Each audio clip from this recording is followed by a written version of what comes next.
선관위원장이 사퇴했는데 어떻게 이게 끝이 아니라 시작일 수가 있을까요? 대부분 사람들은 이렇게 생각하실 겁니다. 위원장이 책임지고 물러났으니 사퇴는 봉합 단계에 들어간 거 아니냐. 그런데 정확히 그 반대예요. 이번 사태는 사태를 마무리한 게 아니라 그동안 가려져 있던 구조 하나를 통째로 드러낸 신호거든요. 질문은 두 가지입니다. 첫째, 노태학 위원장의 대법관 임기가 어차피 곧 끝나는 시점이었다는 사실. 왜 주요 보도는 이 부분을 거의 안 짚을까요? 둘째, 사퇴할 사람이 없는 게 아니라 처음부터 책임질 사람이 없도록 설계된 구조라면 누가 와도 같은 일이 반복되는 거 아닐까요? 오늘 영상에서는 이 사태의 표면, 그 표면 뒤에 메커니즘, 그리고 그 메커니즘이 헌정 차원에서 만들어낸 결과 이 세 층을 따라 내려가 보겠습니다. 벌거벗은 임금님 행차 보고 있는 기분이에요. 다들 옷이 멋지다고 해줘야 되는 분위기인데 잠실 7동 새벽 풍경에서 한 가지가 보였거든요. 한쪽에서 만든 음모론의 빌미를 다른 한쪽이 시스템으로 제공한 셈이라는 겁니다. 여러분 한번 보세요. 이건 단순히 한 위원장의 사퇴 문제가 아닙니다. 누가 사퇴하든 똑같은 일이 반복되도록 설계된 구조의 문제예요. 한 사람이 책임진다고 끝나는 게 아니라 그 자리에 누가 와도 책임이 빠져나가는 길이 시스템 안에 이미 뚫려 있다는 거죠. 주류 언론은 노태학 사퇴라는 헤드라인만 큼지막하게 다루는데 정작 그의 대법관 임기가 이미 3월에 끝났다는 사실은 거의 안 짚거든요. 이 한 줄이 빠지면 그림이 안 보입니다. 지금부터 그 빠진 한 줄을 채워보겠습니다. 6월 3일에 무슨 일이 있었는지부터 정리해 보겠습니다. 지난 9회 전국 동시지방선거 본투표일에 서울 송파구에서만 5개동 12곳, 그리고 강남과 광진구 각각 7곳씩 모두 14곳의 투표소에서 투표가 일시 중단됐습니다. 중앙선거관리위원회가 공식 확인한 숫자예요. 그런데 한국일보 보도를 따라가 보면 실제로 투표용지가 동난 곳은 전국 최소 50곳에 달했어요. 22곳에서는 아예 투표가 한동안 멈췄고요. 오부 요인 기관에서 벌어진 일입니다. 이거 웃을 일이 아닙니다. 송파구 잠실 7동 제2투표소 상황 보시면 더 분명해져요. 투표 마감 시간이 한참 지났는데도 시민들이 입구를 에워싸고 있었고 개표소로 투표함을 옮기지 못한 채 새벽까지 대치가 이어졌습니다. MBC가 현장을 보도했는데요. 한 유권자는 대기번호 110번을 들고 있었고 송파구 문정이동 투표소도 용지 부족으로 대기줄이 길게 늘어졌다고 합니다. 선관위는 결국 일부 지역 투표 시간을 오후 10시까지 연장해야 했어요. 국민의힘 김재섭, 김은혜 의원이 직접 현장에 찾아가서 중재를 시도했지만 성과는 없었다고 하고요. 인천 연수구 송도오동, 동춘 1동에서도 같은 사태가 벌어졌어요. 송파만의 일이 아니었던 거죠. 같은 시각 경기 과천 중앙선관위 청사 앞에는 극우 성향 유튜버 전환길 씨를 비롯한 수백 명의 시위대가 결집했고 경찰은 만일의 충돌에 대비해 200여 명을 투입했습니다. 작년 감사원이 채용비리 감사 결과를 발표한 지 1년 남짓인 시점에 또 다른 부실 관리가 터진 겁니다. 대응은 일사천리로 진행되는 것처럼 보였습니다. 5일에는 노태학 중앙선관위원장이 과천청사에서 대국민 사과 후 사의를 표명했고요. 사무처의 수장인 허철훈 사무총장도 같은 날 사의를 밝혔습니다. 거기다 오민석 서울시선관위원장까지 동반 사태 서울경제가 정리한 그림이에요. 여기에 정부 차원의 움직임이 본격적으로 더해집니다. 이재명 대통령이 7일 페이스북을 통해 국민의 참정권 행사에 막대한 지장을 초래했다며 선관위를 강도 높게 비판했고요. 검찰과 경찰이 참여하는 합동수사본부 구성을 직접 지시했습니다. 그리고 국회를 향해서는 조속한 국정조사 추진을 요청했어요. 세계일보와 파이낸셜 뉴스가 같은 내용을 보도했습니다. 김민석 국무총리는 같은 날 학생의 대표 간담회에서 더 직접적인 표현을 썼어요. 오마이뉴스 보도를 보면 김 총리는 선관위 일정 고위직은 다 물러나야 될 사안이라고 못 박았습니다. 정성호 법무부 장관도 민주주의 근간을 침해한 문제라며 특검이나 국정조사를 포함한 강력한 조치가 필요하다고 했고요. 여기서 정 장관이 짚은 한 가지가 중요합니다. 사태의 혼란을 틈타 일각에서 또다시 준동하고 있는 부정선거 음모론과 극단 세력의 불법적인 폭력 위협 행위에 깊은 우려를 표한다고 했어요.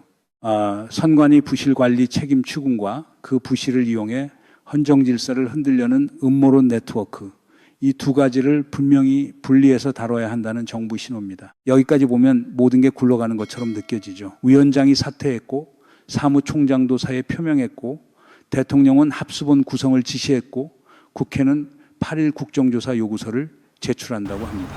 사태는 본격적으로 책임이 추궁되는 단계로 들어가는 듯한 그림이에요. 그런데 한 가지 놓치면 안 되는 게 있어요. 노태학 위원장의 대법관 임기는 이미 지난 3월에 끝났습니다. 지방선거 관리 연속성을 이유로 한시적으로 유임됐던 거예요.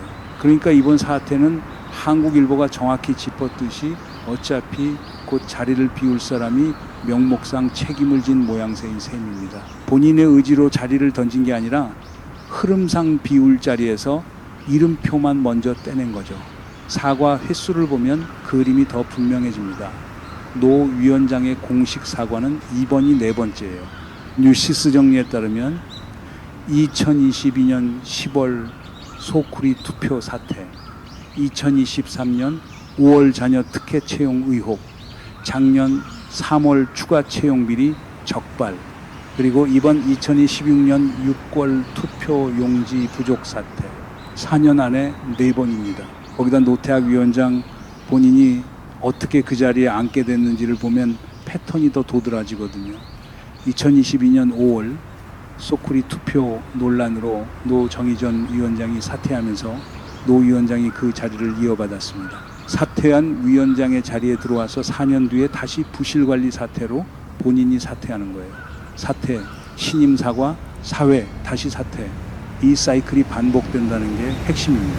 이 정도면 양치기 소년이 외쳐도 마을 사람들이 더 이상 안 나온다는 거예요. 4번째 외침인데 사과 4번의 사퇴 1번, 그것도 임기 만료 시점의 사퇴 거의 정기 행사 수준입니다. 어차피 끝날 임기였다는 사실, 이거 짚으면 그림이 완전히 달라집니다. 문제는 여기서부터입니다. 왜 같은 일이 4년 동안 4번 반복되는가? 그 답은 한 사람의 무책임이 아니라 책임이 작동하지 않도록 짜인 구조에 있거든요. 뉴욕 전 법무부 감찰관이 인터뷰에서 짚은 부분을 따라가 보면 5가지가 보입니다. 첫째, 위원장과 사무총장의 이중 구조예요. 선거관리위원회법을 보면 중앙선관위원장은 선관위를 대표하고 전체 업무를 통할한다고 되어 있고 사무총장은 위원장 지휘하에 업무를 관장한다고 되어 있습니다. 그런데 위원장은 대법관 겸직이에요. 비상근입니다. 실질적인 운영은 장관급인 사무총장이 다 합니다. 사고가 나면 위원장은 사무총장 책임, 사무총장은 직원들 업무, 직원들은 단순 업무 수행 책임이 핑퐁처럼 돌아가요. 딱 변사또 모드네요. 동원 차려놓고 본인은 안에 앉아있고 실무는 향리들이 다 도맡는 그 그림이에요. 둘째, 사실상의 수사면제 구조입니다. 중앙선관위원장은 대법관, 지방선관위원장은 지법원장이나 지원장이 겸직해요. 그러다 보니 압수수색 영장을 청구해도 고도의 소명이 없으면 발부가 잘 안 되는 경향이 있다는 게 류감찰관의 증언입니다. 채용비리 수사 당시 영장 발부 자체가 늦어졌다고 했고요. 거기다 선관위는 선거법 위반 사안에 대한 1차 조사권과 고발권까지 갖고 있어요. 셀프 수사가 가능한 구조라는 겁니다. 이게 무슨 얘기냐면 선관위 안에서 비리가 신고돼도 외부 수사기관이 들여다보는 게 거의 불가능했다는 거예요. 영장을 청구하려면 그 영장을 발부하는 법원의 핵심 인사가 동시에 선관위원장 자리에 앉아있는 상황 같은 법조 조직 안에서 견제와 균형이 작동할 수 있느냐는 문제거든요. 류감찰관 표현 그대로 본인들이 그 압수수색 영장 기각하고 그러듯이 이걸 그냥 넘어가서는 안 된다는 지적이 나오는 이유입니다. 셋째, 자체 채용권이에요. 일반 공무원은 인사혁신처를 통해 채용하고 인사규정도 준수해야 하는데 선관위는 법원 산하라는 이유로 사무총장 자기 관할에서 직접 채용할 수 있도록 돼 있었어요. 그 결과가 친인척 자녀 특혜 채용입니다. 감사원 감사로 다수 사례가 적발됐고요. 이거 한마디로 고양이한테 생선 맡긴 격이죠. 넷째, 감사원 감사도 그동안 받지 않았습니다. 외부 통제가 부재한 거예요. 누구도 견제할 수 없는 권력, 이게 옥상옥입니다. 여기서 비교해 보면 차이가 분명해져요. 같은 헌법기관인 감사원 자체는 국회 보고 의무가 있고 헌법재판소도 결정문 공개와 입법부 견제를 받습니다. 그런데 선관위만 그 어디에도 속하지 않은 채로 외부 감사 시스템밖에 있었어요. 작년 3월 감사원이 채용비리 감사 결과를 처음으로 내놨을 때 비연고지 발령으로 책임자를 사실상 보호한 사례까지 드러났습니다. 더퍼블릭 보도를 보면 소쿠리 투표 당시 선거정책실장이었던 1급 관리자가 그의 7월 비연고지인 경기 선관위 상임위원으로 발령난 뒤 자체 감사 끝에 12월에 정직 3개월 징계로 마무리됐어요. 사실상 자기들끼리 처리한 거죠. 다섯째, 휴가 관행이에요. 류감찰관이 가장 황당하다고 한 부분인데요. 선거 시즌이 되면 휴가 가는 사람이 오히려 더 늘어난다는 겁니다. 전쟁 앞두고 군인이 휴가를 가는 거나 을지 연습 앞두고 공무원이 휴가를 가는 거랑 똑같은 그림이에요. 정상 조직이라면 위원장이나 사무총장 명의로 공문 내려보내서 휴가 자제 지시를 해야 정상인데 그게 없었다는 것 자체가 조직 긴장감 부재의 증거입니다. 대법관이 선관위원장 겸직, 본업은 재판, 부업은 선거 관리. 사고 나면 저는 부업이라서요. 이게 정상입니까? 사고가 나도 책임질 사람이 시스템상 없도록 만들어진 거예요. 5가지를 따로 떼어보면 각각 어디서나 볼 수 있는 행정 결함처럼 보일 수 있어요. 그런데 한 조직 안에서 이게 동시에 작동한다는 게 핵심입니다. 책임 회피용 이중구조, 수사 면제, 사실상 자체 채용권, 감사 면제, 그리고 선거 시즌에 늘어나는 휴가까지 5개가 같은 방향을 가리키거든요. 책임을 안 지도록 설계된 조직. 여기서 짚어야 할 게 하나 더 있습니다. 국민의힘 일각에서는 지금 선관위 해체를 외치는데요. 그 기준을 윤정부 시절 검찰 카르텔에 적용했더라면 그때는 어떤 결론이 나왔을까요? 같은 무책임 구조였는데 같은 기준이 그때는 왜 적용되지 않았는지부터 짚어야 합니다. 보수 매체는 부정선거론자 시위 영상은 꼬박꼬박 보여주는데 정작 그 시위에 빌미를 만들어준 시스템 결함은 별로 깊이 안 들어가요. 음모론은 결과고 무책임 구조가 원인인데 결과만 보도하면 원인이 안 보이거든요.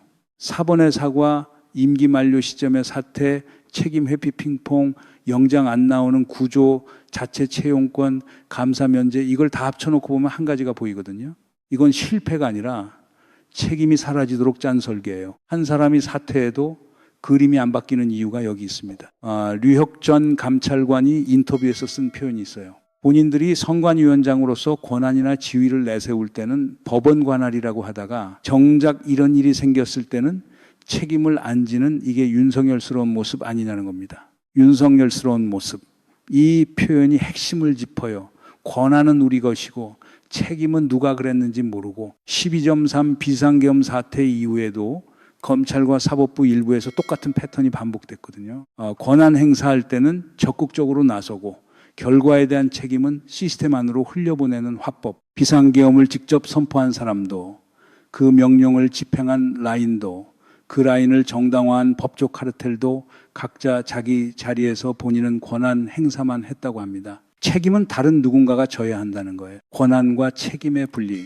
이게 한국 권력 구조가 12.3 이후 가장 노골적으로 드러낸 결함이거든요. 서울에 본 보신 분들이라면 이 책임 회피 화법이 어디서 본 듯 하실 겁니다. 명령을 내린 사람과 명령을 받은 사람 사이의 그 흐릿한 경계, 결국 누구도 책임지지 않는 그 구조 말이에요. 이게 정말 우연일까요? 똑같은 패턴이 다른 권력기관에서도 다른 시점에서도 반복되고 있다면 처음에 이 질문을 던졌습니다. 선관위원장이 사퇴했는데 왜 이게 끝이 아닐 수 있냐고.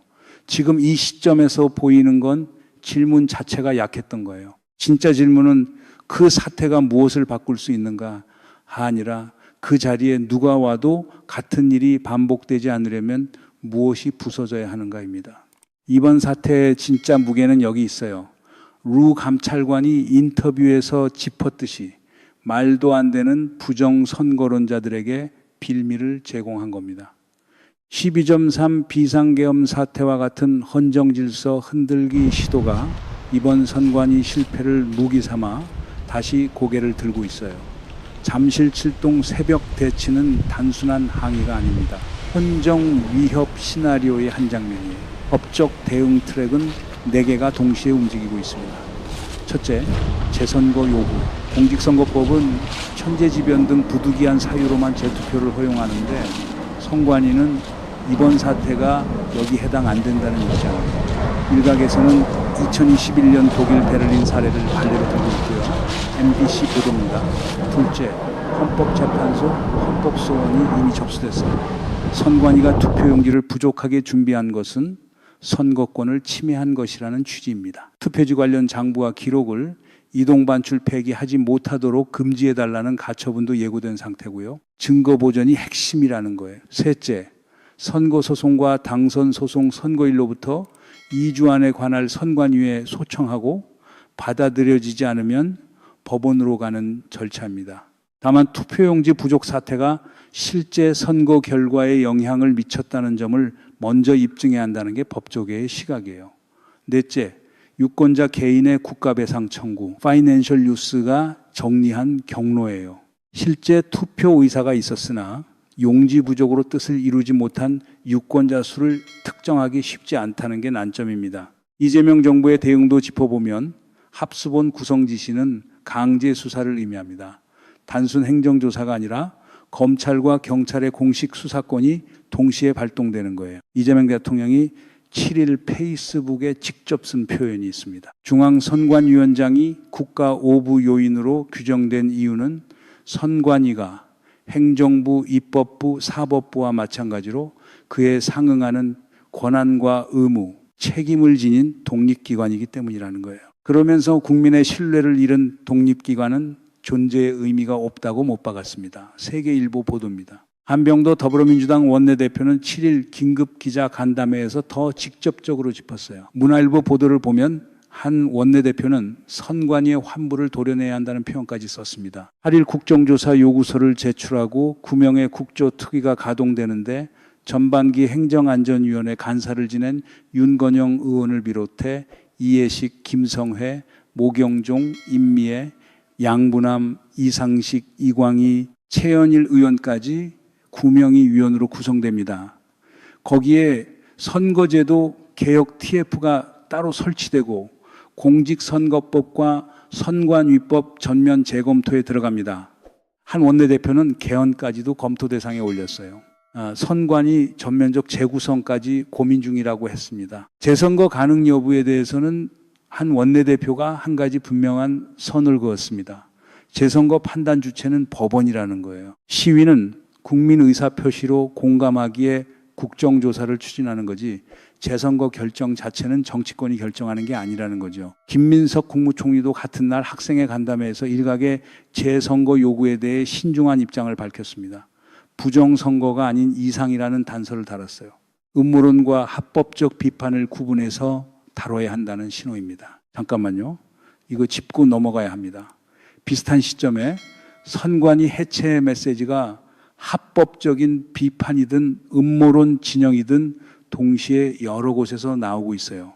같은 단어를 쓴다고 같은 목적은 아니거든요. 한쪽은 시스템 개혁을 말하는 거고 다른 한쪽은 선거 결과 자체를 부정하려는 거예요. 특히 짚어야 할 게 있어요. 6.3 지방선거에서 3선 도전에 실패한 유정복 인천시장은 7일 기자회견에서 이재명 대통령의 사과와 선관위 해체를 요구했습니다. 경향신문 보도예요. 그런데 동시에 송도 1동과 송도 2동의 관내 사전투표 득표수가 동일하다며 의문을 제기했고요. 합법적 책임 추궁과 부정선거 음모론적 의심이 한 회견 안에 섞여 있는 거죠. 장동혁 국민의힘 대표도 부정선거론 측에 기우는 듯한 모습을 보였다는 게 민주당 측 비판이고요. 이걸 구분하지 못하면 헛발질이에요.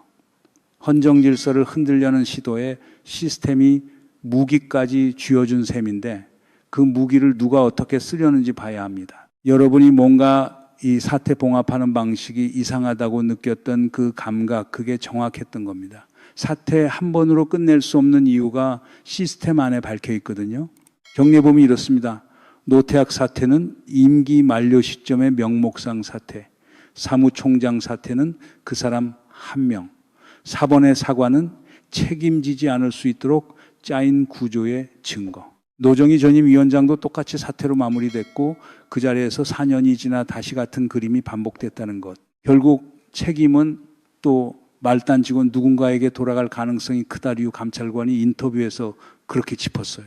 위원장은 사무총장이 다 한 일이지 본인이 한 게 아니라고 하고, 사무총장은 직원들 업무지 본인이 책임질 일이 아니라고 하고, 직원들은 우리는 단순 업무만 수행한 거라고 하면서요. 책임이 어디로 갔는지 결국 아무도 모르는 거예요. 그래서 이게 선관위 한 곳만의 문제로 끝나면 5년 뒤에도 우리는 똑같은 사과문을 5번째로 듣게 됩니다. 홈이면 됐을 일을 가래로 막고 있어요. 그 가래도 누가 든 건지 모호하게. 오늘의 진짜 질문은 이겁니다. 이게 선관위 한 곳의 문제일까요? 아니면 검찰 사법 선관위 책임에서 면제된 한국의 권력 카르텔 전체가 이번 사태를 통해 그림자를 드러낸 걸까요? 합수본이 만들어지고 국정조사 요구서가 8일 제출되고 개헌 카드까지 테이블에 올라온 지금 진짜 시험대에 오른 건 선관위 한 곳이 아닙니다. 책임지지 않는 권한, 그 패턴 전체예요. 다른 각도에서 보면 이렇습니다. 이재명 정부가 합수본을 띄우고 한병도 원내대표가 개헌까지 카드로 꺼낸 건 이번 한 번을 정리하려는 게 아니거든요. 4년 임기 안에 4번 사과한 조직, 같은 조직이 이번 연속으로 위원장을 사퇴시킨 패턴, 그리고 그 사태들이 매번 임기 만료나 명목상 책임으로 끝난 그림, 이걸 구조적으로 끊겠다는 신호입니다. 진상규명위원회를 외부 전문가로 구성한다는 선관위 발표도 같은 맥락이고요. 외부 통제가 이번에는 사후에라도 들어가야 한다는 거예요. 이 패턴이 정리되지 않으면 다음 선거에서 누가 어떤 형태의 빌미를 또 잡고 헌정을 흔들지 그건 시간 문제입니다.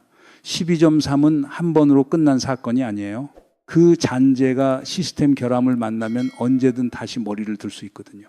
이 흐름이 어디로 가는지, 합수본 수사가 어디까지 가는지, 8일 국정조사가 어떻게 굴러가는지 같이 추적하고 싶으시면 구독 부탁드립니다. 다음 국면을 놓치지 않으시려면 알림 설정도 같이 해주세요.